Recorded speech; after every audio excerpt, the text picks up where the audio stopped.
മഴതോരും മുൻപിയുടെ വരാൻ പോകുന്ന കഥയിലേക്ക് എല്ലാവർക്കും സ്വാഗതം. ബാലചന്ദ്രൻ്റെ വീട്ടിൽ മക്കൾ 3 പേരും ഒത്തൊരുമയോടെ പണിയെടുക്കുന്നതൊക്കെ വൈജയന്തി നിർത്തിക്കുകയാണ് കേട്ടോ.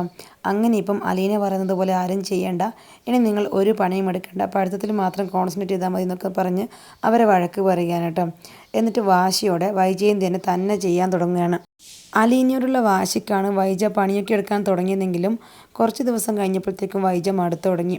അതുമാത്രമല്ല, ഇനി മുതൽ ബാങ്കിൽ പോയി തുടങ്ങണം, കുറേ നാളായി ലീവ് എടുത്തിട്ട് എന്നൊക്കെയുള്ള പ്ലാനിങ്ങിലാണ് വൈജ. അതുകൊണ്ട് തന്നെ വൈജ ഒരു സെർവൻറ്റിനെ നിയമിച്ചിരിക്കുകയാണ്. അങ്ങനെ സെർവൻറ്റ് വന്ന് കുറച്ച് ദിവസം കഴിയുമ്പോഴത്തേക്കും 2-3 ദിവസം അടുപ്പിച്ച് ലീവ് എടുക്കാൻ കേട്ടോ. ആ സമയത്ത് വൈജയെ കൊണ്ട് തന്നെ ചെയ്യാനാവാത്ത അവസ്ഥയിലാവുകയാണ്. അപ്പോൾ വൈജ പിള്ളേരോട് പറഞ്ഞു, ഇതെന്താ, നിങ്ങൾക്ക് എന്തെങ്കിലുമൊക്കെ എന്നെ വന്ന് സഹായിച്ചൂടെ? നിങ്ങൾക്ക് സ്വന്തം തുണിയെങ്കിലും ഒന്ന് കഴുകിയിട്ടൂടെ? ഞാൻ വരുന്നതിന് മുൻപ് ഇതൊക്കെ ചെയ്തുകൊണ്ടിരുന്നാണല്ലോ. എന്തെങ്കിലും വന്ന് അടുക്കളയിലോട്ട് സഹായിക്കുമെങ്കിൽ മാത്രമേ ഇന്ന് ഇവിടെ ഭക്ഷണം ഉണ്ടാവുള്ളൂ എന്ന് പറയുകയാണ്. അപ്പോൾ ബബിതയും കൃഷ്ണമോളും ഒന്നും മൈൻഡ് ചെയ്ത് നിൽക്കുകയാണ്. നിങ്ങൾക്കെന്താ ചെവി കേൾക്കില്ലേ? ഞാൻ പറയുന്നതും കേൾക്കുന്നില്ലേ? ഈ വീട്ടിലിങ്ങനെ എനിക്ക് മാത്രം ഒറ്റയ്ക്ക് പണിയെടുക്കാൻ കഴിയില്ല. 2-3 ദിവസത്തേക്ക് സെർവൻറ്റ് ലീവാണ്. അതുകൊണ്ട് നിങ്ങളുടെ പണികളൊക്കെ നിങ്ങൾ ചെയ്യണം. എന്തെങ്കിലുമൊക്കെ വന്ന് എന്നെ അടുക്കളയിൽ സഹായിക്കണം. ഇങ്ങനെ പോയാൽ പറ്റില്ല, എങ്കിൽ മാത്രമേ ഞാൻ ഭക്ഷണം ഇവിടെ ഉണ്ടാക്കുകയുള്ളൂ. അപ്പോൾ ബബിതയ്ക്ക് ദേഷ്യം വന്നിട്ട് പറഞ്ഞു, ഞങ്ങളെ ഒന്നിനും പ്രതീക്ഷിക്കണ്ടാമേ, ഞങ്ങൾക്ക് ഒരുപാട് പഠിക്കാനുണ്ട്. അതെന്താടി, ഞാൻ വരുന്നതിന് മുൻപ് നിങ്ങൾ പഠിക്കുകയും ചെയ്യുന്നുണ്ടായിരുന്നു, വീട്ടുപണികളൊക്കെ ചെയ്യുന്നുമുണ്ടായിരുന്നു. ഇപ്പം എന്താ ഇത്ര പഠിക്കാൻ? അത് അമ്മ തന്നെയല്ലേ എല്ലാം നിർത്തിച്ചത്. ഞങ്ങൾക്ക് അന്ന് എല്ലാത്തിനും നല്ലൊരു ഓർഡർ ഉണ്ടായിരുന്നു, പഠിക്കാനുള്ള സമയവും ഒക്കെ ഉണ്ടായിരുന്നു. ഇപ്പം അതൊക്കെ തെറ്റി, ആ ഓർഡറൊക്കെ അമ്മ തെറ്റിച്ചു. അതുകൊണ്ട് ഇനി ഒന്നിനും വയ്യ എന്ന് പറഞ്ഞു. നിങ്ങൾക്ക് പഠിക്കാൻ ഇഷ്ടം പോലെ സമയം ഉണ്ടായിക്കോട്ടെ എന്ന് കരുതിയല്ലേ ഞാൻ അന്ന് അങ്ങനെ പറഞ്ഞത്. ഇപ്പോൾ എനിക്ക് തനിച്ചാവുന്നില്ല, എനിക്കാണെങ്കിൽ ബാങ്കിലും പോകണം. അതുകൊണ്ടല്ലേ നിങ്ങളിപ്പോൾ വിളിക്കുന്നത്. അതുകൊണ്ടൊന്നല്ല അമ്മ നിർത്തിച്ചത്, നമുക്ക് നന്നായിട്ട് അറിയാം. അലിനി ചേച്ചിയോടുള്ള വാശിക്കല്ലേ അമ്മ തനിയെ പണിയെടുക്കാൻ തുടങ്ങിയത്.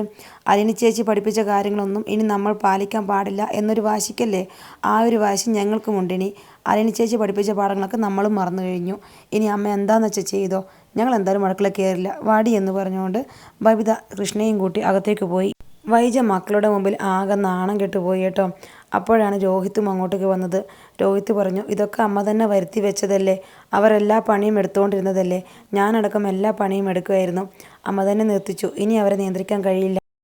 ഇനി ഞാനും ബബിതയും കൃഷ്ണമോളൊക്കെ എന്തെങ്കിലുമൊക്കെ അമ്മയെ അനുസരിക്കണമെങ്കിൽ അമ്മ നല്ലൊരു സ്നേഹമുള്ള അമ്മയായി മാറണം.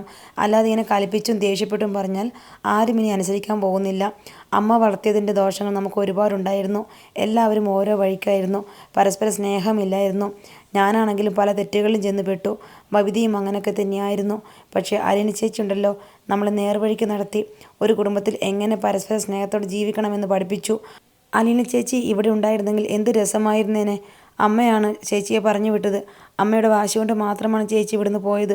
അമ്മയോടൊക്കെ ചേച്ചി എന്ത് ദ്രോഹം ചെയ്തിട്ടാ? ഈ കുടുംബത്തോട് ഞങ്ങളോട് ഒന്നും ചേച്ചി ഒരു ദ്രോഹവും ചെയ്തിട്ടില്ല. ഞങ്ങൾക്ക് ഉപകാരം മാത്രമേ ചെയ്തിട്ടുള്ളൂ. ചേച്ചി നമുക്ക് വേണ്ടി ഒരുപാട് ത്യാഗം ചെയ്തിട്ടുണ്ട്. ഇന്നിപ്പോൾ ബബിതയും കൃഷ്ണജിയും അമ്മയോട് പറഞ്ഞില്ലേ, ഒരു ഹെൽപ്പും അമ്മയ്ക്ക് വേണ്ടി ചെയ്യില്ല എന്ന്. അലീന ചേച്ചി ഇവിടെ ഉണ്ടായിരുന്നെങ്കിൽ അവരങ്ങനെ പറയില്ലായിരുന്നു. അവർക്കങ്ങനെ പറയാനുള്ള ധൈര്യം ഉണ്ടാവില്ലായിരുന്നു. അലീന ചേച്ചി ഈ വീട്ടിൽ വരുന്നതിന് മുൻപ് ഇവിടെ മുഴുവൻ ഇരുട്ടായിരുന്നു. പിന്നീട് എല്ലാവരിലേക്കും ചേച്ചി വെളിച്ചം പകർത്തി. ചേച്ചി വീണ്ടും ഈ പടി ഇറങ്ങിപ്പോയപ്പോൾ എല്ലാവരിലേക്കും വീണ്ടും ഇരുട്ട് പടർന്നു കഴിഞ്ഞു. രോഹിത്തിൻ്റെ വർത്തമാനം കേട്ടപ്പോൾ വൈജയ്ക്ക് ദേഷ്യം വന്ന് വിറയ്ക്കുകയാണ് കേട്ടോ. ഓ, നിനക്കൊക്കെ എന്താടാ, അവളിവിടുന്ന് പോയിട്ടും അലീന മഹാത്മ്യം അവസാനിപ്പിക്കാൻ നിന്നെക്കൊണ്ടൊന്നും ആയില്ലേ? ഇനി അവളുടെ പേര് വീട്ടിൽ മിണ്ടിപ്പോവരുത്. പിന്നെ അമ്മ പറയുമ്പോഴത്തേക്കും മിണ്ടാതിരിക്കാൻ ഞാനെന്താ ഇള്ളക്കുട്ടിയെന്നല്ലല്ലോ. അലിന ചേച്ചി ഇവിടുന്ന് പോയെന്നേ ഉള്ളൂ. ഞങ്ങളുടെ മനസ്സും അലിന ചേച്ചിയുടെ മനസ്സും ഇപ്പോഴും ഒറ്റക്കെട്ടാം. ഞങ്ങൾ ഇനി അലിന ചേച്ചി കാണാനും പോകുന്നുണ്ട്. അലിന ചേച്ചി ഇങ്ങോട്ട് കൂട്ടിക്കൊണ്ടുവരികയും ചെയ്യും. ഇവിടെ വന്ന് 2 ദിവസം നിന്നിട്ട് അലിന ചേച്ചി പോവുകയും ചെയ്യും. ഇത് ചേച്ചിയുടെ അച്ഛൻ്റെ വീടാ. ചേച്ചിക്ക് എപ്പോൾ വേണമെങ്കിലും വരുവോ പോവുകയോ ചെയ്യാം. ചേച്ചി ഇവിടുന്ന് അമ്മയ്ക്ക് വേണ്ടി മാത്രമാണ് പോയത്, അല്ലാതെ എന്നേക്കുമായി പോയതല്ല. ചേച്ചി വരുന്ന സമയത്ത് അമ്മയ്ക്ക് കാണാൻ വയ്യെങ്കിൽ ആ സമയത്ത് അമ്മ കൊല്ലപ്പള്ളിയിലേക്ക് പോയിക്കോ. എൻ്റെ ദൈവമേ, ആ നാശം പിടിച്ചവൾ ഇവിടുന്ന് പോയിട്ടും എനിക്കൊരു സ്വസ്ഥതയില്ലല്ലോ. നീയൊക്കെ ഇനിയും അവിടെ മാഹാത്മ്യം പറഞ്ഞുകൊണ്ട് നടന്നോടാ. നീയൊക്കെ നാശത്തിലേക്കാണ് പോകുന്നത്, നോക്കിക്കോ. അമ്മ ഇനി ഈ ജന്മം നന്നാവില്ല എന്ന് രോഹിത്തും മനസ്സിൽ പിറുപിറുത്തു. കടപ്പാട്ടൂരിൽ നിന്നും അലീന പോയതോടെ മനു കടപ്പാട്ടൂരേക്കുള്ള പോക്കൊക്കെ കുറഞ്ഞിരിക്കുകയാണ് കേട്ടോ. അപ്പോൾ കമല ചോദിച്ചു, എന്താടാ നിനക്കിപ്പം കടപ്പാട്ടൂർ പോകണ്ടേ? ആ നാശം പിടിച്ചവൾ പോയതോടെ നിൻ്റെ പോക്ക് നിർത്തിയോ? ഓ, അമ്മയ്ക്കത് മനസ്സിലായല്ലേ. അവളവിടുന്ന് പോയത് കൊണ്ട് തന്നെ ഞാനിപ്പോൾ പോകാത്തെ. ഇനിയിപ്പോൾ ആരെ കാണാനാണ് പോകണ്ടേ? അല്ലാത്തപ്പം അവിടെ പോകുമ്പോൾ നല്ല സന്തോഷമുണ്ടായിരുന്നു. അവളൊന്ന് കാണാമല്ലോ, അവളോട് സംസാരിക്കാമല്ലോ. എനിക്ക് സന്തോഷമായടാ, നിനക്ക് അങ്ങനെ തന്നെ വേണം. അവളെ നാട്ടിൽ നിന്നേ ഒന്ന് പോയി തരണമേ എന്ന് ഞാൻ ദൈവത്തോട് എത്രമാത്രം പ്രാർത്ഥിച്ചിട്ടുണ്ടെന്ന് എനിക്കറിയാമോ. ഇനി അവളെ നിനക്ക് കാണാൻ കഴിയരുത്. ആ നാശം പിടിച്ചവൾ ഈ ലോകത്തുനിന്നേ ഇല്ലാണ്ടായിരുന്നു ഞാൻ ആഗ്രഹിക്കുക. അലീനയെ കടപ്പാട്ടൂർ വീട്ടിൽ നിന്നേ പോയിട്ടുള്ളൂ. അവളിപ്പോൾ മറ്റൊരു വീട്ടിലുണ്ട്, കുറച്ച് ദൂരെയാണെന്നേ ഉള്ളൂ. ഞാനേ ഈ ആഴ്ച അവളെ കാണാൻ വേണ്ടി പോവുക. എടാ മനു, ഞാൻ സമ്മതിക്കത്തില്ല, നീ അവളെ കാണാൻ പോവരുത്. എങ്ങാണ്ടോ കിടക്കുന്ന പെണ്ണിനെ കാണാൻ വേണ്ടി പോകുന്നു. നിനക്കൊന്നും നാണമില്ലേടാ? പോയ വഴിക്ക് പോട്ടെ, അവളെ അന്വേഷിച്ച് പോകേണ്ട ആവശ്യം എന്താ നിനക്ക്? പിന്നെ ഞാൻ കെട്ടാൻ പോകുന്ന പെണ്ണിനെ എനിക്ക് കാണണ്ടേ? അവളിപ്പോൾ രാജ്യം വിട്ടു പോയാലും ഞാൻ അവളെ കാണാൻ പോകും. എൻ്റെ ദൈവമേ, നിന്റെ മുത്തച്ഛൻ മരിച്ചിട്ടും അയാൾ ചെയ്ത വെച്ച ദ്രോഹങ്ങളൊന്നും അവസാനിച്ചില്ലല്ലോ എന്ന് പറഞ്ഞുകൊണ്ട് കമൽ അകത്തേക്ക് കയറിപ്പോയി. അന്ന് രാത്രി മനു അലീനയെ വിളിച്ചേട്ടോ. അലീന ചാടി കയറി ഫോണെടുത്തു. മനുവേട്ടാ. ഓഹോ, നീ ജീവിച്ചിരിപ്പുണ്ടല്ലേ? കടപ്പാട്ടൂർ വീട്ടിൽ നിൽക്കുമ്പോൾ നിനക്ക് ഫുൾ ടൈം പണിയാണെന്ന് വിചാരിക്കാം. ഇപ്പോൾ നിനക്ക് ഒരു പണിയുമില്ല. സ്വന്തം അച്ഛൻ്റെ കൂടെ ജീവിക്കുന്നേ. അച്ഛൻ നല്ല രാജകുമാരിപ്പോലെ നോക്കുന്നേ. എന്നിട്ട് നിനക്ക് എന്നെ ഒന്ന് വിളിച്ചുകൂടാ അല്ലേ? മനുവേട്ടൻ തുടങ്ങിയോ പരാതി? പരാതി മാത്രമേ മനുവേട്ടൻ എപ്പോഴും ഉള്ളൂ. നീ ഇങ്ങനെ ആയതുകൊണ്ടല്ലേ അലീന ഞാൻ എപ്പോഴും പരാതി പറയുന്നേ. നിനക്ക് എന്നെ വിളിച്ചാൽ എന്താ? നീ ബബിതയെ വിളിക്കാറില്ലേ? കൃഷ്ണയെ വിളിക്കാറില്ലേ? രേവതിക്കുട്ടിയെ വിളിക്കാറില്ലേ? എന്നെ മാത്രം എന്താ നീ വിളിക്കാത്തത്? സോറി മനുവേട്ടാ, മനുവേട്ടന് ജോലി തിരക്കാണെന്ന് കരുതിയില്ല ഞാൻ വിളിക്കാത്തത്. മനുവിന് ദേഷ്യം വന്നു കേട്ടോ. ശരി, ഞാനൊന്നും പറയുന്നില്ല. എനിക്ക് സ്വന്തം അച്ഛനെയും ആൾക്കാരൊക്കെ കിട്ടിയപ്പോൾ എന്നെ മറന്നല്ലേ? അതുകൊണ്ടായിരിക്കും എന്നെ വിളിക്കാത്തത്. ബാക്കിയുള്ളവരൊക്കെ പിന്നെ സ്വന്തം ചോരയാണല്ലോ. ഞാൻ പിന്നെ ആരാ? ഇതൊക്കെ പറഞ്ഞപ്പോൾ അലീന പറഞ്ഞു, മനുവേട്ടാ പിണങ്ങല്ലേ, ഞാൻ അതുകൊണ്ടൊന്നല്ല വിളിക്കാതിരുന്നത്. അങ്ങനെ മനുവും അലീനയും ഒരുപാട് നേരം അങ്ങോട്ടും ഇങ്ങോട്ടും സംസാരിച്ചു കേട്ടോ. ഫോൺ വെക്കാൻ നേരം മനു പറഞ്ഞു, ഞാൻ നാളെ നിന്നെ കാണാൻ വേണ്ടി വരുന്നുണ്ട്. സത്യമാണോ മനുവേട്ടാ? എന്നെ കാണാൻ വരുന്നുണ്ടോ? ഇത്രയും ദൂരെയല്ലേ? മനുവേട്ടൻ നാളെ ലീവ് എടുക്കുമോ? ഞാൻ നാളെ ലീവ് എടുത്തു. നിന്നെ കാണാൻ വേണ്ടി മാത്രമായിട്ട് ഞാൻ ലീവ് എടുത്തു. നീ ഒരു കാര്യം ചെയ്യ്, എൻ്റെ ഫോണിലേക്ക് അവിടുത്തെ ലൊക്കേഷൻ അയച്ചതാ. ഞാൻ അയക്കാം മനുവേട്ടാ. രാവിലെ പുറപ്പെടുവോ? എങ്കിലേ ഉച്ചയെങ്കിലും ആകുമ്പോൾ ഇവിടെ എത്തുള്ളൂ. ഞാൻ വെളുപ്പിനെ പുറപ്പെടാം. നിന്നെ കണ്ട് തിരിച്ചു പോരാനുള്ളതല്ലേ. അതുകൊണ്ട് നേരത്തെ വന്നാലേ നേരത്തെ തിരിച്ചു വരാൻ പറ്റുള്ളൂ. മനുവുമായി സംസാരിച്ച് ഫോൺ വച്ചതിന് ശേഷം അലീന ചിന്തിച്ചു, പപ്പയോട് പറഞ്ഞാലോ മനുവേട്ടൻ നാളെ വരുന്ന കാര്യം? ഒരു നിമിഷം ചിന്തിച്ച ശേഷം വീണ്ടും വിചാരിച്ചു, വേണ്ട, മനുവേട്ടൻ വരുന്ന കാര്യം പറഞ്ഞാൽ മനുവേട്ടൻ ആരാണെന്ന് ചോദിക്കും. ആരാണെന്ന് ചോദിച്ചാൽ പിന്നെ അത് പറഞ്ഞു വരുമ്പോൾ അമ്മയുടെ പേരവിടെ പറയേണ്ടി വരും. പപ്പയ്ക്കത് ക്ഷീണമാകും. അപ്പോൾ ചിലപ്പോൾ മനുവേട്ടൻ വരുന്നത് പപ്പയ്ക്ക് ഇഷ്ടപ്പെട്ടില്ല എന്ന് വരും. അതുകൊണ്ട് വരണ്ട എന്ന് വിളിച്ച് പറയാൻ എന്നോട് പറഞ്ഞെങ്കിലോ? വേണ്ട, മനുവേട്ടൻ ഏതായാലും വരാൻ വേണ്ടി ആഗ്രഹിച്ചിരിക്കുമല്ലേ, അതേതായാലും മുടക്കണ്ട. പിറ്റേന്ന് നേരം വെളുത്തപ്പോൾ അലീനയുടെ മുഖത്തെ സന്തോഷം കണ്ടപ്പോൾ അവതക്കുട്ടി ചോദിച്ചു, എന്താ നിൻ്റെ മുഖത്ത് വലിയ സന്തോഷം? ഇന്നാകെ തുള്ളിച്ചാടിയാണല്ലോ നടക്കുന്നേ. വല്യപ്പച്ചനോട് കള്ളം പറയാൻ അലീനയ്ക്ക് തോന്നിയില്ല. സത്യ വല്യപ്പച്ച, ഞാനിന്ന് വളരെയധികം സന്തോഷത്തിലാണ്. എനിക്ക് വളരെ വേണ്ടപ്പെട്ട ഒരാൾ എന്നെ കാണാൻ വേണ്ടി വരുന്നുണ്ട്. ഉച്ചയാകുമ്പോഴത്തേക്കും അവരെത്തും. ഫുഡൊക്കെ എനിക്ക് തയ്യാറാക്കണം. കൊല്ലത്തു നിന്നാണോ? ബാലകൃഷ്ണനാണോ? അല്ല വല്യപ്പച്ച, ഇത് അച്ഛനെ പോലെ തന്നെ മറ്റൊരാളാ. എന്നെ സ്നേഹിക്കാൻ മാത്രം അറിയാവുന്ന ഒരാൾ. എനിക്ക് ദൈവത്തെ പോലെയാണ്. പേര് മനുശങ്കർ. മനുശങ്കറോ? അതാരാ? ആ പേര് ഇതുവരെ പറഞ്ഞു കേട്ടിട്ടില്ലല്ലോ. അത് എൻ്റെ അമ്മയുടെ സഹോദരൻ്റെ മോനാണ്. എന്നെ അനാഥാലയത്തിൽ നിന്ന് കൂട്ടിക്കൊണ്ട് പോയത് തന്നെ ഈ പറഞ്ഞ മനുശങ്കറും എൻ്റെ അച്ഛനും കൂടിയാണ്. എന്നെ പല സമയത്തും ആപത്ത് ഘട്ടത്തിൽ സഹായിച്ചിട്ടുണ്ട്. എന്നെ ഒരു വേലക്കാരിയായിട്ട് കണ്ടിട്ടേയില്ല. വല്യപ്പച്ചൻ ഏതായാലും ഇപ്പോൾ പപ്പയോടൊന്നും പറയണ്ട. ചിലപ്പോൾ പപ്പയ്ക്ക് ഇഷ്ടപ്പെടണമെന്നില്ല. ആരാന്ന് ചോദിച്ചാൽ പിന്നെ എല്ലാം പറയണ്ടേ? പപ്പയ്ക്ക് അതൊരു ക്ഷീണമാവില്ലേ? അമ്മയുടെ കാര്യങ്ങൾ പറയുന്നൊന്നും പപ്പയ്ക്ക് ഇഷ്ടപ്പെടില്ലല്ലോ. മോളുടെ ഇഷ്ടം പോലെ, ഞാനൊന്നും പറയുന്നില്ല എന്ന് പറഞ്ഞ് അവതക്കുട്ടി അവിടെ നിന്നും പോയി. മനു വരുന്നത് കൊണ്ട് അലീന വളരെയധികം ഉത്സാഹത്തോടെയാണ് അടുക്കളയിൽ പണിയെടുത്തത്. മനുവിന് വേണ്ടി പ്രത്യേക വിഭവങ്ങളൊക്കെ ഉണ്ടാക്കി അലീന കാത്തു നിന്നു. ഉച്ച കഴിഞ്ഞപ്പോൾ കാറിൻ്റെ ശബ്ദം കേട്ട് അലീന ഓടി ഇറത്തേക്ക് പോയി. മനു എത്തിയിരിക്കുന്നു. അലീന ഓടി കാറിൻ്റെ അടുത്തേക്ക് ചെന്നു. മനു കാറിൽ നിന്നിറങ്ങിയതും മനുവേട്ട എന്ന് വിളിച്ചുകൊണ്ട് അലീന മനുവിൻ്റെ കയ്യിൽ മുറുകെ പിടിച്ചു. അലീനയുടെ കണ്ണുകൾ നിറഞ്ഞൊഴുകുന്നുണ്ടായിരുന്നു. നീ എന്തിനാ അലീന കരയുന്നേ? സന്തോഷം കൊണ്ട മനുവേട്ട. മനുവണ്ണൻ ഇത്രയും ദൂരം കാണുവാൻ വേണ്ടി വന്നുവല്ലോ. ഞാൻ എത്ര നാളായി ഇവിടെ ഒറ്റപ്പെട്ട പോലെ കഴിയുന്നു. എല്ലാവരെയും കാണാൻ എനിക്ക് ഒരുപാട് കൊതിയാവുന്നു. മനുവേട്ടനെ കണ്ടപ്പോൾ എനിക്ക് ഭയങ്കര സന്തോഷവും സങ്കടവും ഒക്കെ വരുക. നീ അവിടുന്ന് പോയതിൽ പിന്നെ എല്ലാവരുടെയും അവസ്ഥ അങ്ങനെയൊക്കെ തന്നെയാണ്. പിന്നെ എനിക്ക് കടപ്പാട്ടൂർ പോകാനേ ഇപ്പോൾ തോന്നുന്നില്ല. നിന്നെ കാണാൻ വേണ്ടി അത്രയും ആഗ്രഹം തോന്നിയപ്പോഴാണ് ഇങ്ങോട്ടേക്ക് വന്നത്. വാ മനുവേട്ട, മുറ്റത്ത് നിൽക്കാതെ അകത്തേക്ക് കയറി വാ എന്ന് പറഞ്ഞ് അലീന മനുവിൻ്റെ കൈയും പിടിച്ച് അകത്തേക്ക് കയറി. അപ്പോഴേക്കും അവതക്കുട്ടിയും പുറത്തേക്ക് വന്നു. പരിചയമില്ലാത്ത ആളെ കണ്ട് അവിടുത്തെ പട്ടികളൊക്കെ കുരച്ചുകൊണ്ട് പുറത്തേക്ക് വന്നു. മനു ആകെ ഭയപ്പെട്ടു. അലീന മനുവിൻ്റെ കൈ പിടിച്ചുകൊണ്ട് പട്ടികളോട് ആംഗ്യം കാണിച്ചു. അപ്പോഴേക്കും എല്ലാവരും നിശബ്ദരായി. മനു അതിശയത്തോടെ അലീനയെ നോക്കി. ഇതെന്താ അലീന, ഇവിടെ ഒരുപാട് പട്ടികളുണ്ടല്ലോ. ഇവരൊക്കെ വളർത്തുന്നതാണോ അതോ കച്ചവടം ചെയ്യാൻ വേണ്ടി നിർത്തിയതാണോ? എൻ്റെ മനുവേട്ട, കച്ചവടമൊന്നുമല്ല, വളർത്തുന്നത് തന്നെയാണ്. ഇവിടെ 15-ലധികം പട്ടികളുണ്ട്. എൻ്റെ പപ്പയ്ക്കുണ്ടല്ലോ പട്ടികൾ കഴിഞ്ഞിട്ടേ ബാക്കി എന്തുമുള്ളൂ. പട്ടികളെന്ന് വെച്ചാൽ അത്രക്കും ജീവനാ. ഓ അത് ശരി, അപ്പോൾ വെറുതെയല്ല നിനക്കും പട്ടികളോട് ഇത്ര സ്നേഹമായതല്ലേ? അത് പറഞ്ഞപ്പോൾ അലീന മനുവിൻ്റെ മുഖത്ത് നോക്കി ചിരിച്ചു. ഞാനിനി അകത്തേക്ക് കയറിയ പ്രശ്നമാവോ? എന്നെ ദ്രോഹിക്കുമോ? ഇല്ല, എൻ്റെ കൂടെ ആയതുകൊണ്ട് ഒന്നും ചെയ്യില്ല. ഞാൻ അവരോട് പറഞ്ഞിട്ടുണ്ട് ഇതെൻ്റെ ആളാണെന്ന്. ഓഹോ, ഇത്ര പെട്ടെന്ന് ആംഗ്യഭാഷയൊക്കെ പഠിച്ചോ? പിന്നെ അവർ വന്ന പാടെ എൻ്റെ ആൾക്കാരെ മാറിയില്ലേ?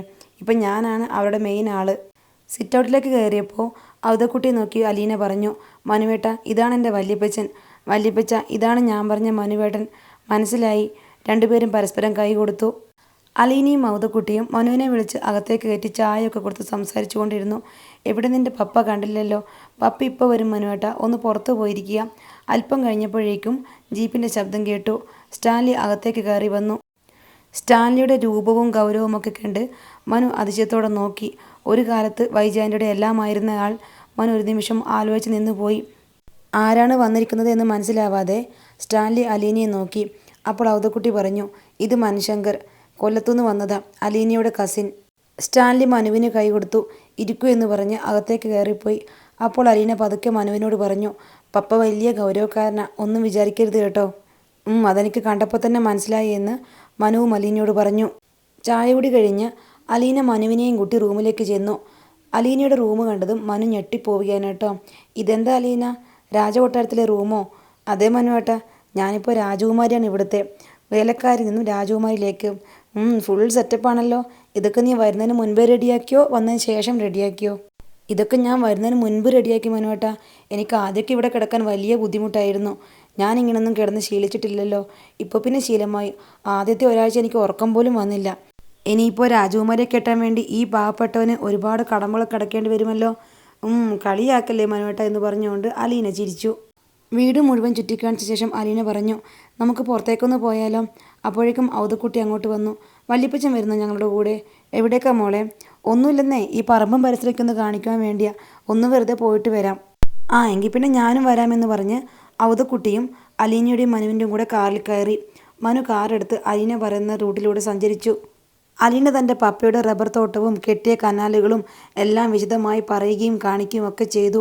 അലീനയുടെ കണ്ണിലെ തിളക്കവുമെല്ലാം മനു ശ്രദ്ധിച്ചു. അലീന ഒരുപാട് മാറിയിരിക്കുന്നു, നന്നായിട്ട് സംസാരിക്കുന്നു.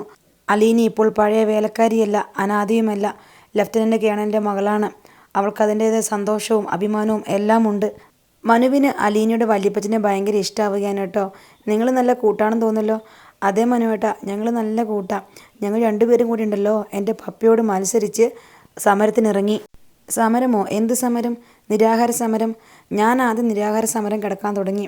അത് കഴിഞ്ഞ് 2 ദിവസം കഴിഞ്ഞപ്പോൾ വല്യപ്പച്ചൻ നിരാഹാരം കിടന്നു. പക്ഷേ വല്യപ്പച്ചൻ തോറ്റുപോയി കേട്ടോ. എങ്കിലും മനസ്സുകൊണ്ട് എൻ്റെ കൂടിയായിരുന്നു വല്യപ്പച്ചൻ. അവസാനം എൻ്റെ പപ്പ മൂക്കും കുത്തി താഴെ വീണു. അങ്ങനെ ഞാനും വല്യപ്പച്ചനും ജയിച്ചു. ഓഹോ, നീ ഇപ്പോൾ ഇവിടുത്തെ എല്ലാവരും കയ്യിലാക്കിയല്ലേ? പിന്നെ അല്ലാതെ. ഈ വല്യപ്പച്ചനുണ്ടല്ലോ, ഞാൻ വന്നതെന്നറിഞ്ഞ് എന്നെ ഇവിടുന്ന് ഒഴിവാക്കാൻ വേണ്ടി ഓടി വന്നയാളാ. എന്നെ കണ്ടതും വല്യപ്പച്ചൻ അങ്ങ് അലിഞ്ഞില്ലാതായി. പിന്നെ വല്യപ്പച്ചൻ എൻ്റെ ആളായി മാറി. അത് കേട്ടപ്പോൾ ഔതക്കുട്ടിയും ചിരിച്ചു കേട്ടോ. അതേ മോനെ, ഞാൻ സത്യം പറഞ്ഞാൽ ഇവളെ ഇവിടുന്ന് ഒഴിവാക്കാൻ വേണ്ടിയാണ് ഓടി വന്നത്. പക്ഷേ ഇവളുണ്ടല്ലോ എൻ്റെ ഭാര്യയുടെ തനി പകർപ്പാണ്. ഇവളെ കണ്ടതും ഞാൻ അങ്ങ് ഐസായിപ്പോയി. പിന്നെ ഇവളെന്നെ സ്നേഹിച്ച് ഇവളുടെ ഭാഗത്താക്കി. ഇപ്പോൾ എന്നോട് ആരെങ്കിലും കൊച്ചുമക്കളോട് ഏറ്റവും പ്രിയം ആരോടാണെന്ന് ചോദിച്ചാൽ ഞാൻ പറയും അലീന മോളോടാണെന്ന്. അലീനയുടെയും വല്യപ്പച്ചൻ്റെയും പരസ്പര സ്നേഹം കണ്ടപ്പോൾ മനുവിന് സന്തോഷമായി കേട്ടോ. തിരിച്ച് വീട്ടിലെത്തിയതിന് ശേഷം എല്ലാവരും ഒരുമിച്ചിരുന്ന് ഫുഡ് കഴിച്ചു. ഫുഡ് കഴിച്ച ഉടനെ മനു പറഞ്ഞു, ഇനിയിപ്പോൾ ഞാൻ ഇറങ്ങുക. ഇപ്പോഴിറങ്ങിയാൽ മാത്രമേ രാത്രി ആകുമ്പോഴെങ്കിലും വീട്ടിലെത്തുള്ളൂ. മനു യാത്ര പറഞ്ഞ് ഇറങ്ങിയപ്പോൾ അലീനയുടെ കണ്ണുകൾ വീണ്ടും നിറഞ്ഞു. മനു അലീനയെ ചേർത്ത് പിടിച്ച് ആശ്വസിപ്പിച്ചു. മനുവിൻ്റെ കാറ് പോയി കണ്ണിൽ നിന്ന് മാഞ്ഞിട്ടും അലീന അവിടെ തന്നെ കണ്ണുകൾ നിറഞ്ഞ് നോക്കി നിന്നു. അലീനയുടെ ആ നിൽപ്പ് സ്റ്റാൻലി കണ്ടു. അവൾ തിരിഞ്ഞു നടക്കാൻ ഭാവിച്ചപ്പോൾ അവളുടെ കണ്ണുകൾ തുടക്കുന്നതും സ്റ്റാൻലി കണ്ടു. അലീന പെട്ടെന്ന് തന്നെ അകത്തേക്ക് കയറി തൻ്റെ റൂമിൽ കയറി കതകടച്ചു. സ്റ്റാൻലി ഔതക്കുട്ടിയോട് ചോദിച്ചു, എന്താ അപ്പച്ച അവർ തമ്മിലുള്ള ബന്ധം? എന്തു ബന്ധം? അലീനയുടെ കസിനാണല്ലോ മനു. അതായത് വൈജിയുടെ സഹോദരൻ്റെ മകനാണ് മനു. അതിപ്പോൾ മനുവിന് അറിയാമോ വൈജിയുടെ മകളാണ് അലീനയെന്ന്? മനുവിൻ്റെ കണ്ണിൽ അലീന ഒരു വേലക്കാരിയെ മാത്രമല്ലേ? ഒരു വേലക്കാരിയെ കാണാൻ വേണ്ടി മാത്രം ഇവിടെ വരെ വരുമോ? പക്ഷേ മനുവിന് നല്ല കാര്യമാണ് സ്റ്റാൻലി അലീനയെ. അലീനയ്ക്ക് തിരിച്ചും നല്ല കാര്യമാണ്. അലീനയെ ഒരുപാട് സഹായിച്ചിട്ടുണ്ടെന്ന്. സാമ്പത്തികമായിട്ടല്ല, അലീന ഒരുപാട് ആപത്ത് ഘട്ടത്തിൽ പെട്ടപ്പോഴൊക്കെ ഈ മനുവാണ് അവളെ ഒരുപാട് സഹായിച്ചത്. അതുപോലെ തന്നെ അനാഥാലയത്തിൽ നിന്നും അവളെ കൂട്ടിക്കൊണ്ട് വന്നത് മനുവും കൂടെ ചേർന്നാണ്. എല്ലാം ശരിയായിരിക്കാം. പക്ഷെ എനിക്ക് തോന്നുന്നത് അലീനയും മനുവും തമ്മിൽ ഇഷ്ടത്തിലാണെന്നാണ്. അല്ലെങ്കിൽ പിന്നെ മനു പോയതിനു ശേഷം ഇത്രമാത്രം സങ്കടം അലീനയ്ക്ക് വരുമോ? അപ്പനൊന്ന് പോയി ചോദിച്ചു നോക്കാം അവളോട്. അപ്പൻ ചോദിച്ചാലേ അവൾ എന്തെങ്കിലും പറയുള്ളൂ. അവതക്കുട്ടി അലീനയുടെ റൂമിനടുത്തേക്ക് ചെന്ന് ഡോറിന് മുട്ടി. അലീന ഡോറ് തുറന്നു. മോളെന്താ കരിയായിരുന്നോ? അതെ വല്യപ്പച്ച, മനുവേട്ടൻ പോയപ്പോഴേക്കും എനിക്ക് വല്ലാത്ത സങ്കടം വന്നുപോയി.